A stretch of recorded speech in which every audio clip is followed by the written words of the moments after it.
معزز و مکرم سامعین کرام، پس پردہ میری عزت دار مائیں اور بہنیں، سب سے پہلے ہم سب رب العالمین کا شکریہ ادا کرتے ہیں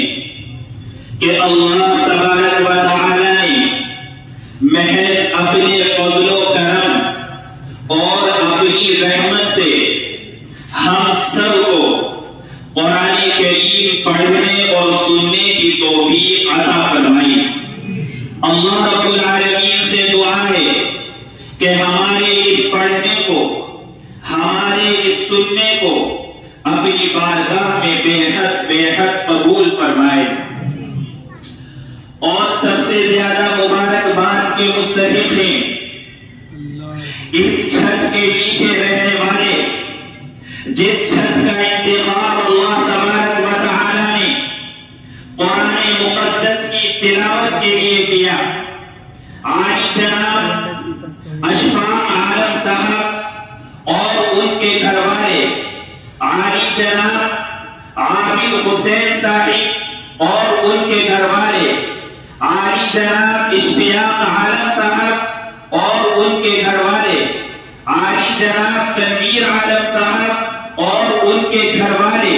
اسی طریقے سے جتنے بھی اس بلڈنگ کے اندر افراد رہتے ہیں، جتنے بھی اس بلڈنگ کے اندر ہماری مائیں اور بہنیں رہتی ہیں، وہ ساری کی ساری مبارکبادی کے مستحق ہیں اور بڑے ہی خوش نصیب ہیں کہ ان کے یہاں پر اللہ تبارک و تعالی نے بار بار یہ موقع عنایت فرمایا کہ یہاں پر اللہ کا کلام پڑھا گیا، اللہ کا کلام سنا گیا۔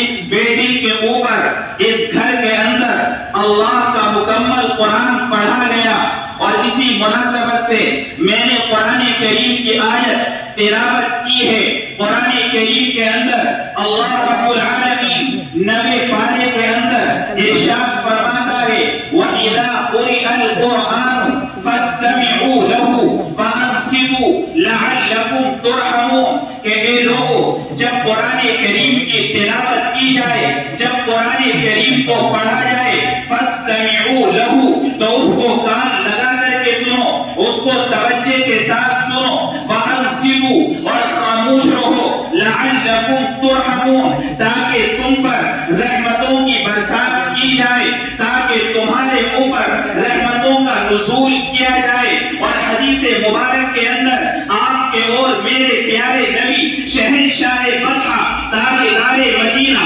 احمد مصطفیٰ محمد مصطفیٰ سرور کائنات خاتم الانبیاء فخر موجودات رحمت للعالمین صلی اللہ علیہ وسلم نے ارشاد فرمایا کہ جب قرآن کریم کی تلاوت کسی گھر کے اندر، کسی چھت کے اوپر اور زمین کے کسی خطے پر، کسی دکان کے اندر، کسی آفس کے اندر، اگرچہ جگہ پر قرآن کریم پڑھا جاتا ہے، قرآن کریم کی تلاوت کی جاتی ہے، وہاں پر آسمان سے فرشتے آ جاتے ہیں اور فرشتے چاروں طرف سے اس گھر کو گھیر لیتے ہیں، چاروں طرف سے اس دکان کو گھیر لیتے ہیں، چاروں طرف سے اس چھت کو گھیر لیتے ہیں، اور اللہ رب العالمین اپنی رحمت کا نزول فرماتا ہے۔ لمبی حدیث ہے، مختصر یہ ہے کہ فرشتے اس مجلس میں شرکت کرتے ہیں، اور پھر وہ فرشتے اللہ کے دربار میں جاتے ہیں اور اللہ رب العالمین سے کہتے ہیں کہ اے میرے مولا کریم، آپ جانتے ہیں، آپ بخوبی جانتے ہیں،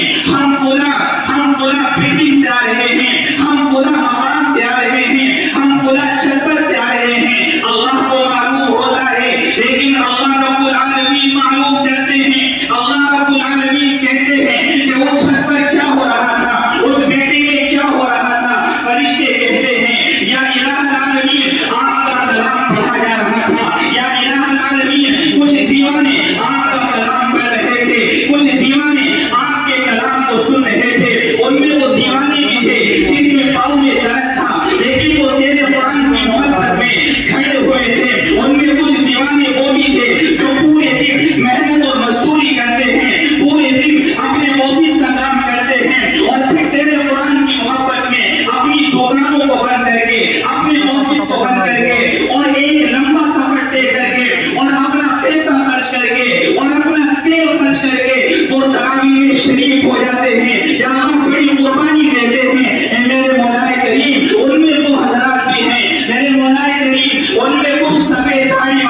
کر دیا. سبحان اللہ.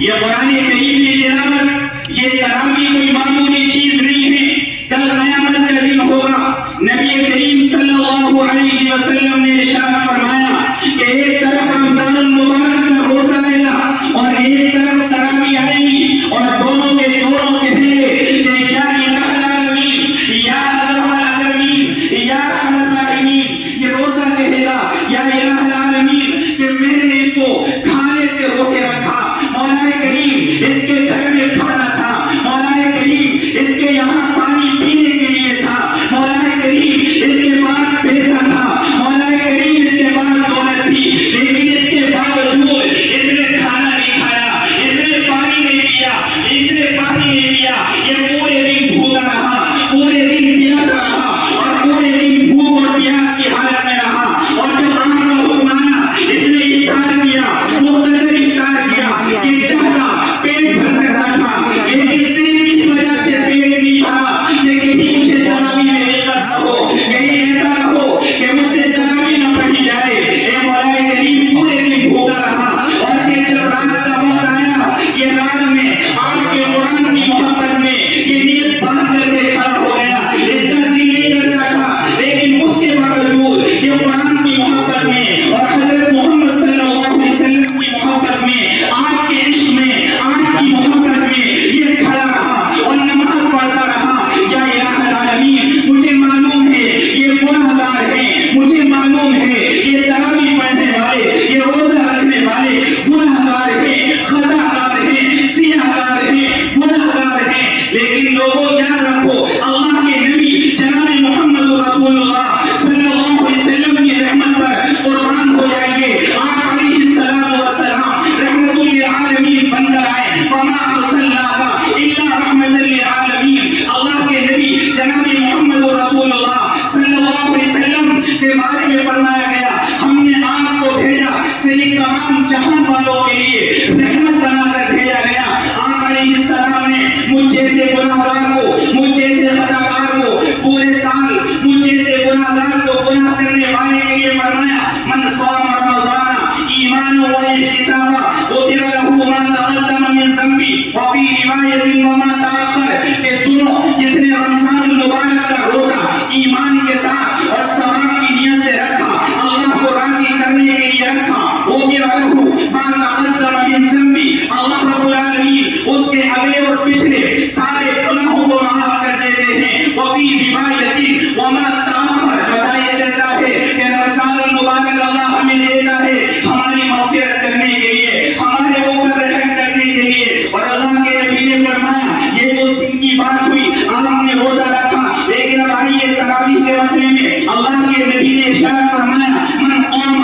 رمضان ایمانا واحتسابا غفر له ما تقدم من ذنبه وفي روایت وما تاخر. اللہ کے نبی جناب محمد رسول اللہ صلی اللہ علیہ وسلم نے ارشاد فرمایا جس نے رمضان المبارک کے اندر تراویح پڑھی ثواب کی نیت سے ایمان کے ساتھ، تو اللہ رب العالمین اس کے اگلے اور پچھلے سارے گناہوں کو معاف کر دیتا ہے. آپ اور ہم خوش نصیب ہیں، ہم سے زیادہ طاقتور، ہم سے زیادہ دولت والے، ہم سے زیادہ پیسے والے، ہم سے زیادہ شہرت والے اس نعمت سے محروم ہیں. لیکن اللہ رب العالمین نے مجھ جیسے گناہگار کو اور ہر اعتبار سے کمزوری کے باوجود اللہ نے جو مجھے یہ تراویح کی دولت سے مالا مال کیا ہے، رمضان المبارک کی برکتوں سے مالا مال کیا ہے، یہ اللہ رب العالمین کا بہت بڑا فضل ہے، بہت بڑا کرم ہے اور بہت بڑی رحمت ہے. قرآن کریم کی جو آیت میں نے تلاوت کی تھی اس کے اندر اللہ رب العالمین نے یہی فرمایا کہ جب قرآن کریم پڑھا جاتا ہے تو اللہ کی رحمت برستی ہے. اس بیٹی پر اللہ کی رحمتوں کا نزول ہوا، قرآن کریم پڑھا گیا. رب العالمین سے بس یہ دعا ہے کہ جو کچھ پڑھا گیا، سنا گیا، اپنے فضل سے ہم سب کو عمل کی توفیق عطا